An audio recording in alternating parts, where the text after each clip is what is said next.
ভর্তি ব্যাকলগ নীতিতে আগের সুবিধা বহাল এবং মূল্যায়ন প্রক্রিয়া নিয়ে একাধিক দাবিতে টানা 3 ঘন্টা আন্দোলনের পর প্রশাসনের আশ্বাসে শর্ত সাপেক্ষে ধর্ণা প্রত্যাহার করলেন ওয়েস্ট শিলচর কলেজের ছাত্রছাত্রীরা।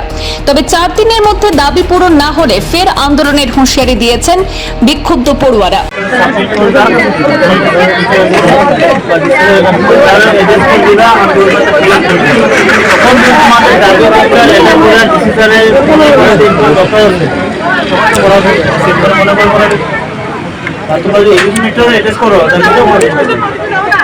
যখন এডুকেশন মিনিস্টার তোমাদের এটা থেকে মনে করো ইনকোয়ারি লাগবে, এখন এখানে আসল করে তো কোনো লাভ নেই। যা আমার মেমোরান্ডাম আছে আমার কাছে দিতে বলো, আমি ঠিক আছে।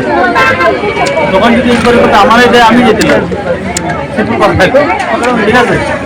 এখন আর এখানে আন্দোলন করে নতুন করবে লেখার আছে ডিটেল ভালো করে লিখে আমার খবর, তবে আমি এটা ডাইরেক্ট পোস্ট করতে পারি, এটা তারপর হাতে পাই বুঝে, ঠিক আছে।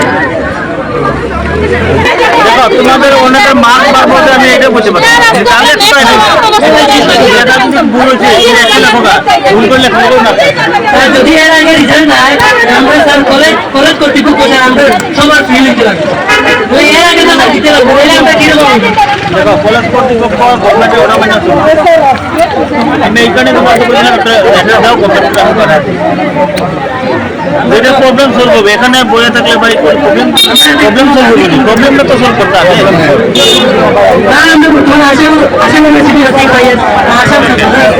আচ্ছা শোনো, তোমাদের দাবি যেটা যে দুইটা মেজর দাবি জানাইছো তো, সব মেমোরান্ডামও দিছো, স্যারের কপিটা দাও আর আমরা একটা কপি দাও, তোমাদের ওইগুলো প্রপারলি পাঠান নিব।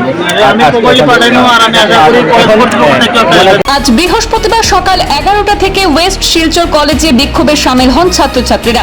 তাদের দাবি ছিল উচ্চ শিক্ষা বিভাগের নতুন ভর্তি সংক্রান্ত নির্দেশিকা প্রত্যাহার করে আগের শিক্ষাবর্ষের মতো যোগ্য শিক্ষার্থীদের বিনামূল্যে ভর্তির সুবিধা চালু রাখতে হবে।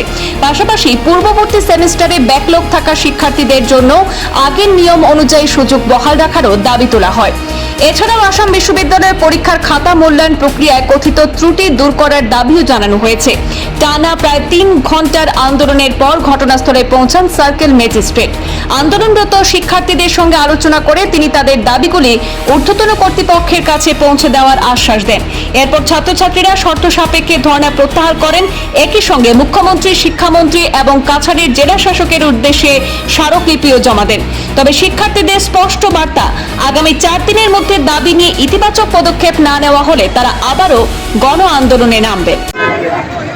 এখানে ছাত্ররা অসন্তুষ্টি প্রকাশ করছে দুটো কারণে। একটা কারণ হলো ওনাদের যে এক্সাম হচ্ছিল third same, second same, third same, 5, 6 same, এগুলিতে কী হয়েছে, এক্সামের রেজাল্ট আসার পরে অনেক কম মার্ক হয়েছে। ওনাদের দাবি ওনারা বেশি লিখেছে এবং মার্ক কম এসেছে। তাই আমিও ওনাদেরকে বলেছি যাতে রিসেট করার জন্য একবার অ্যাপ্লাই করে, হলেও করেছে বলেছে, আবার করেছে, ওইটা কী হয় দেখা যাবে। আরেকটা ওনাদের দাবি হলো মানে ফ্রি অ্যাডমিশন, যেটা ফ্রি অ্যাডমিশনে ওখানে গাইডলাইন ছিল যদি কোনো ছাত্র ব্যাকলগ থাকে বা ব্যাক থাকে ওনাদের ফ্রি অ্যাডমিশন হচ্ছে না। ওনাদের দাবি যেহেতু এটা একটা এই অঞ্চলের ম্যাক্সিমাম স্টুডেন্ট গরিব কৃষকদের ছেলেদের, ওনাদের ওইটাই দাবি যে অ্যাডমিশনটা ফ্রি হয়। তাই আমার কাছে মেমোরান্ডাম দিয়ে আমি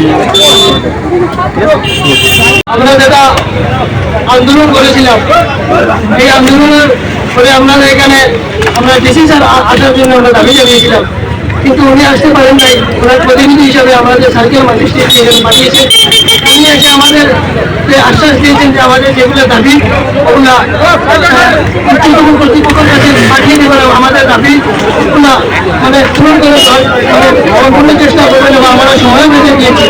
সঙ্গে উনি আমাদেরকে আশ্বস্ত করেছেন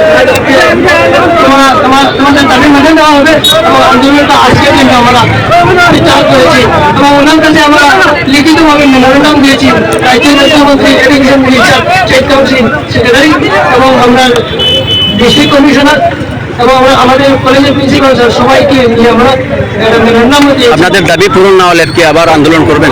আমাদের দাবি যদি পূরণ না হয় তাহলে পুরো আমরা আন্দোলনে আমরা 5 দিনের সময় দিয়েছি, 4 দিন টাইম, আমরা 4 দিন টাইম দিয়েছি।